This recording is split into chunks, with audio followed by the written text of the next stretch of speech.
In today's video, I am going to show you how to make these super cute no-sew Christmas ornaments with Mod Podge and my Come Let Us Adore Him fabric. Look at how cute that is. Let's just adore the ornament and adore the images. So these are super, super easy. You're just going to use your fabric scraps, grab your glue. Anyway, enough of me showing them to you. Let me show you how to make them. I got these glass ornaments. You can also use plastic, but I just grabbed these glass ones. I think they were like $4 for 8 at Michael's. There will be a link and the product tagged if you want to grab some of those for yourself. And then I whipped out my big old bucket of Mod Podge that I use for most of my no-sew projects. Then I took fabric from my Come Let Us Adore Him collection. It is absolutely perfect for Christmas ornaments. This is a nativity collection. It's got the greens, the blues, the creams, and some raspberry. So I've done it a few different ways. So I did a few that are multicolored. So I just took little pieces of all different ones, and then I put a scene that I cut out on each side. So that's kind of what a multicolored one looks like. And then I decided, well, let me see about doing one that's a little bit more consistent. So this one, I just covered in all of the blue fabrics, and then I put 3 scenes on there. So I have the nativity scene, Jesus and the Star of Bethlehem and the sheep and the 3 wise men. So you can put 3 of these if you're using this same fabric onto one of these balls. For this tutorial, we are going to make a green one. Similar to this one, we're going to cover it in green and then add a few of the scenes from this print. So one thing to know is you want to cut a variety of sizes. This one, I had bigger pieces and you can see there's some little air bubbles. It was hard to get it to stay totally flat. And even on this little nativity scene, I didn't cut it all around, so I have more folds than I would like. So on this one, I cut it a little bit differently. I cut it into a triangle. It's hard to tell, but it did lay flatter. So I'm going to show you how to get it as flat as possible when we are adhering it with the Mod Podge to the ornament. So I did a variety of sizes, going a little bit smaller than I did originally with the blue. I have them on a design board right now. You do not want to keep them on there because you are going to have gluey fingers as you're grabbing them, and you don't want to get glue on this for future use, but it was easy to move them around. So I'm just going to take my green, and I have a piece of wax paper just taped to my workspace so that I have it protected from all of the glue. So I'm just going to show you how I did these. I just took little scraps of fabric, and then I'm not even using a ruler. I'm just cutting over it. For this one, it does have little silhouettes of the nativity scene, so I'm trying not to cut through the center of that. But just make little pieces. I could cut those palm trees off, but just make little pieces that make sense. So depending on what kind of fabric you're using, you could just cut little strips. But because this one does have some icons, I want to cut those so they're together. Now, the fabric will also dry a bit darker because of the material, because of the Mod Podge on the fabric. And let me show you an example. So here is the fabric, and then you can see how dark that gets when it is on the ornament. So just know that everything is going to darken. It's still going to look good, but it's going to look darker than you might expect if you don't use this Mod Podge very often. So anyway, you get the idea. We're just making little pieces. Now for this, from the icon piece, I'm going to grab my fabric scissors, and I'm just going to cut around the images that I want to use. And because you do get some of those air bubbles, I'm not going to really cut in squares. I'm going to cut pretty close to what I want to have. That's going to make it easier to glue that onto the ornament with fewer air bubbles. And then I'm going to cut these into little pieces as well, because this is a little bit different. It's the same color, but it just has some scattered stars instead of the squares or the silhouettes with the stars. This would be a great project to do with scouts, to do with your kids for the holidays, to do with a church group. Because there is no sewing, anybody that sews, you can just bring in some scrap fabrics and get some paintbrushes and some Mod Podge, and everybody can do a fun activity. So you're going to take the ornament and take the top out. It just pulls right out, and put that to the side. I'm going to open my glue. I love this big one, except If you don't clean this off really well between uses, sometimes it gets sealed shut. I had a hard time opening it last night. You can run it under hot water or kind of stick scissors in there because you just have to release the glue that has dried on there. Then I just put my finger in here. Make sure it's not sharp before you do this, but this is kind of how I hold it as I'm working, either my pinky or my pointer finger, depending. The holes are different size. And then I always start on the bottom.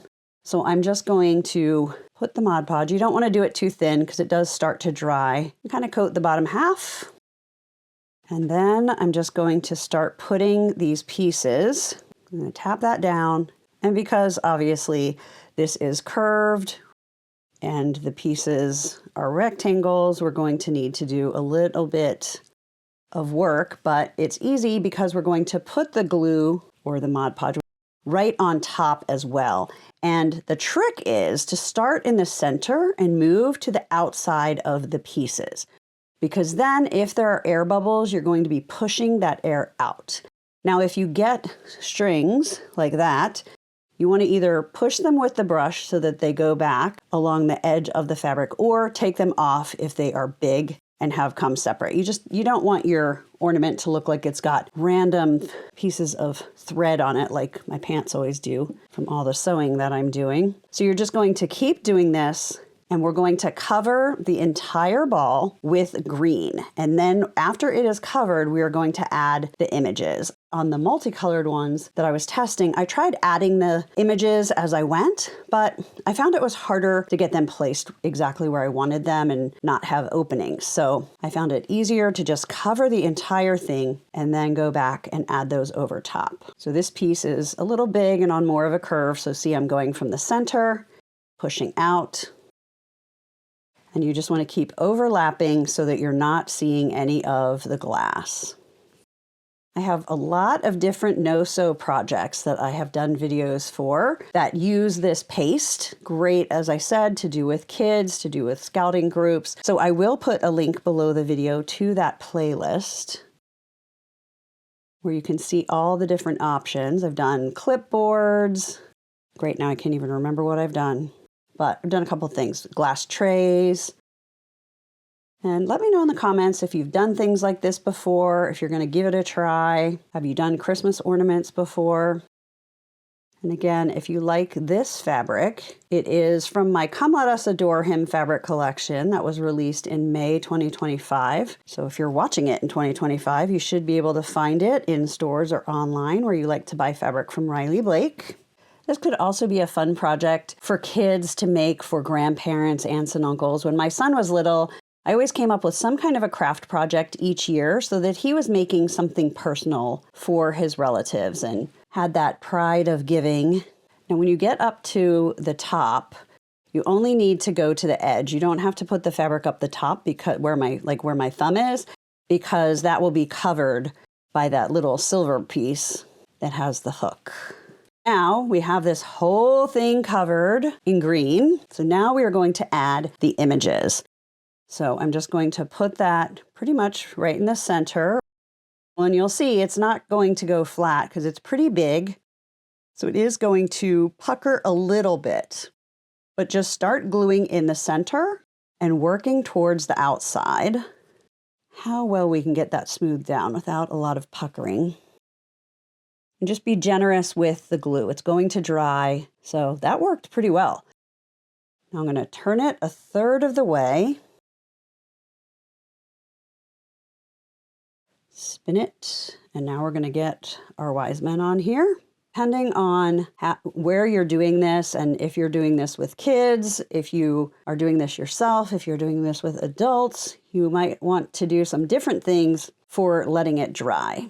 So because I'm just doing this myself in my room, I just very carefully turn it upside down and it will stand up on that glass. So as long as nobody bumps the table, that is going to stay. But you'll notice for these, I used a ring to kind of help them sit up. So you could do that, or maybe a cupcake tray. You might sit them in there because then if they get moved, it isn't going to be a problem. So then that's just going to take a few hours to dry. And you'll know it's dry because it will be clear. Or the Mod Podge is white when it is wet, And then when it's dry, it's just going to be shiny and your fabric will be a little bit darker. So now let's talk about 2 ways to do your little hangers. So if you just want it to be kind of a boho scrappy look, this is just a 1/4 inch strip of fabric. I think I did it about 12 inches, tied it in a knot. And so that is ready to hang on the tree. If you want to make it a little bit more finished looking, I took a 1 inch strip and I sewed it in half and then turned it right side out. So it's a tube. So I'm not going to have any frayed edges. And then I can just put that through there and then just tie it for as long as I want that to be. So 2 different ways. You could also use ribbon. You could use rickrack trim, lots of different options. Okay, so what do you think? Do you like the one color with the images on them? Do you prefer the multicolor so it looks a little bit more scrappy? I would love to know which you prefer and also how you're going to do these. Are you going to whip them up yourself for a Christmas tree? Are you going to do them with a group? Are you going to do them with scouts, church group, etc.? Let me know because honestly, I'm nosy. I just like to know what everyone is doing out there. And then be sure to subscribe to my YouTube channel. Click that bell so that YouTube will notify you when I have posted a new video, and let's just have so much fun together.